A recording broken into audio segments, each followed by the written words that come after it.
My question would be, what is the essence of the wisdom of the Kabbalah? That's it.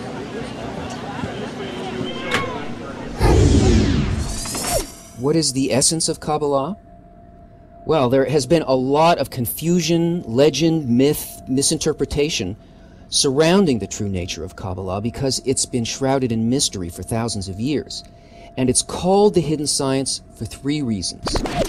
One, in the past, Kabbalists taught only a few worthy, highly developed people from each generation who already possessed certain inner qualities not developed in humanity as a whole until recently.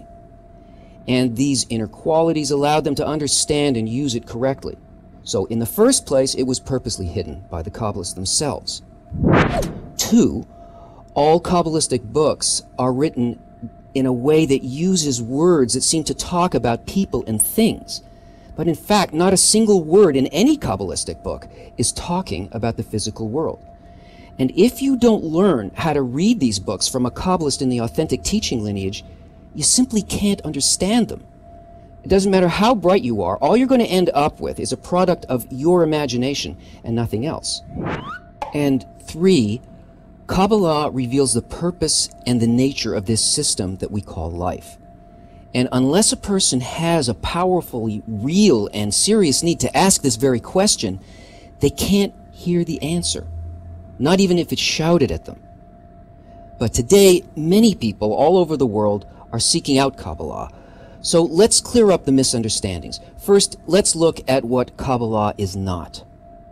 It is not and has nothing to do with religion, magic, mysticism, witchcraft, divination, cults, healing, meditation, self-help, philosophy, theory, parapsychology, ESP, telepathy, clairvoyance, New Age, psychokinesis, superstition, dream interpretation, phrenology, tarot cards, mantra, yoga, red strings, holy water, blessings, Judaism, Islam, Christianity, Buddhism, Hinduism, Sufism, Anyism, past life regressions, holistic medicine, numerology, faith healing, aromatherapy, secret societies, Reiki hypnosis, channeling, transmutation, phrenology, astrology, astral travel, or projection, lucid dreaming, spiritualism, communicating with the dead, out-of-body experiences, magnetism, voodoo, Freemasonry, philosophy, reflexology, UFO, creationism, fanaticism, or any other belief.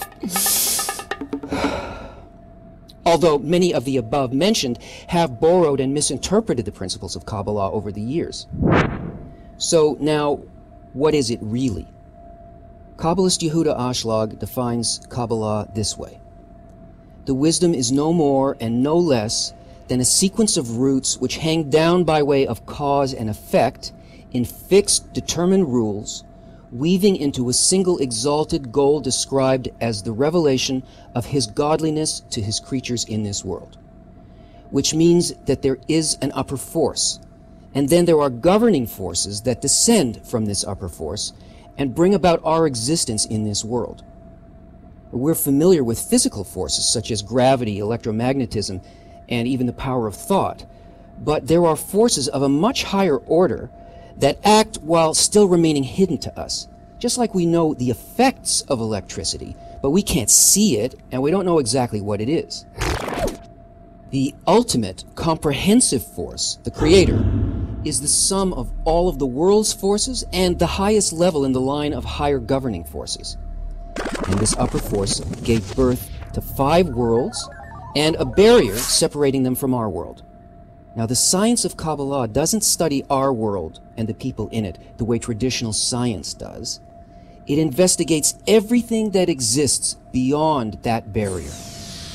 And there is nothing other than the forces that descend from above in accordance with these laws. And the laws, as Ashlag writes, are fixed. They are absolute, and they are everywhere. And ultimately, they are all directed so that we can reveal the governing force of nature while we still exist in this world. Okay, so that's the big picture.